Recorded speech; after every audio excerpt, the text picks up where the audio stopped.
ನಮ್ಮ ಮಾಜಿ ಮುಖ್ಯಮಂತ್ರಿಗಳಾದಂಥ ಕುಮಾರಸ್ವಾಮಿ ಅವರು ಒಂದು ಪ್ರಜಾಪ್ರಭುತ್ವದ ವ್ಯವಸ್ಥೆಯಲ್ಲಿ ಸಂವಿಧಾನವನ್ನು ಒಪ್ಪಿ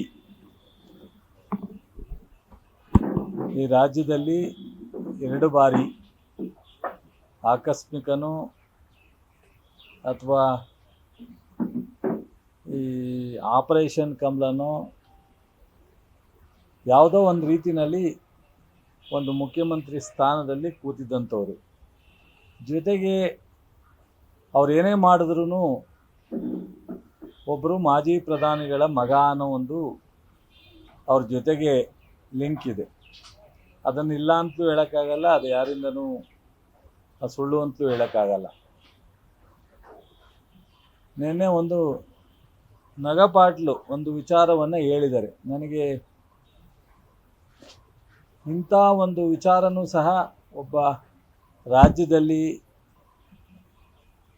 ಮುಖ್ಯಮಂತ್ರಿಯಾಗಿ ಆಡಳಿತ ಮಾಡಿದಂಥ ಒಬ್ಬ ರಾಜಕಾರಣಿ ಮಾತಾಡಲಿಕ್ಕೆ ಸಾಧ್ಯನಾ ಅಂತ ನನಗೆ ಆಶ್ಚರ್ಯ ಆಯಿತು. ಡಿ ಕೆ ಶಿವಕುಮಾರನ್ನು ನಾನು ಮುಖ್ಯಮಂತ್ರಿಯಾಗಿ ಒಪ್ಪಿಲ್ಲ. ಎರಡನೇ ಪದ 70% ಜನ ಅವರನ್ನು ಒಪ್ಪಿಲ್ಲ. ಅಂದರೆ ಇವರು ಸಂವಿಧಾನನೂ ಒಪ್ಪಲ್ಲ ಅಂತ ಇವರು ಇಂಡೈರೆಕ್ಟಾಗಿ ಹೇಳ್ದಂಗಿದೆ. ಡಿ ಕೆ ಶಿವಕುಮಾರು ಇವರಂಗೆ 28 ಜನ 30 ಜನ 35 ಜನ ಗೆದ್ದು ಮುಖ್ಯಮಂತ್ರಿ ಆಗಿಲ್ಲ. ಡಿ ಕೆ ಶಿವಕುಮಾರ್ ಅವರು ಒಂದು ರಾಷ್ಟ್ರೀಯ ಪಕ್ಷದಲ್ಲಿ ಅಧ್ಯಕ್ಷರಾಗಿ ಸಿದ್ದರಾಮಯ್ಯನವರು ಅವರಿಬ್ಬರು ಹೆಗಲು ಕೊಟ್ಟು ಈ ರಾಜ್ಯದಲ್ಲಿ ಕೋವಿಡ್ ಟೈಮ್ನಿಂದ ಹೋರಾಟ ಮಾಡಿ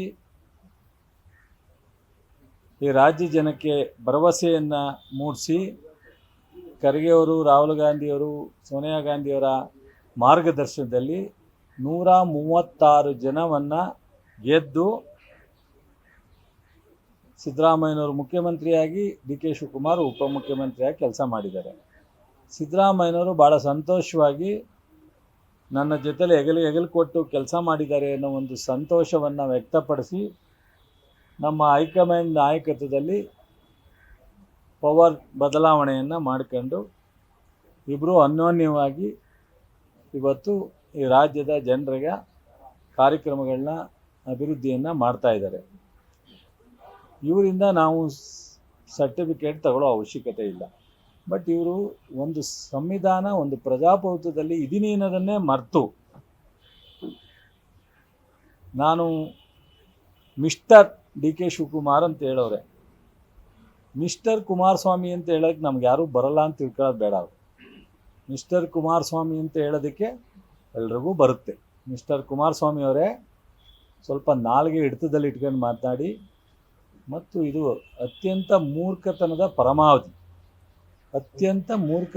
ಪರಮಾವಧಿ. ನಿಮ್ಮ ನಾಯಕತ್ವ ಎಲ್ಲಿದೆ?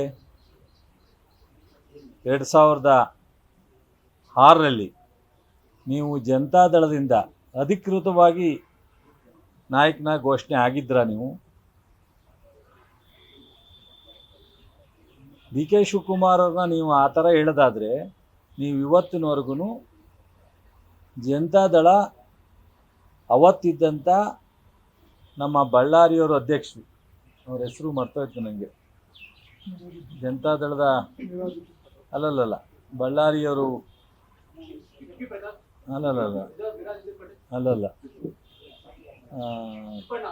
ತಿಪ್ಪಣ್ಣ, ಕರೆಕ್ಟ್, ತಿಪ್ಪಣ್ಣವ್ರ ಅಧ್ಯಕ್ಷರು.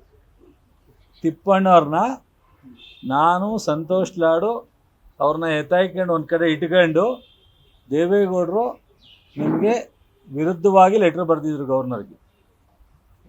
ನಾವು ಇವರನ್ನು ಒಪ್ಪಿಲ್ಲ, ನಮ್ಮ ಪಕ್ಷದಿಂದ ಇವರನ್ನು ನಮ್ಮ ಶಾಸಕಾಂಗ ಪಕ್ಷದ ನಾಯಕನಾಗಿ ಮಾಡಲಿಕ್ಕೆ ನಾವು ಒಪ್ಪಿಲ್ಲ ಅಂತ.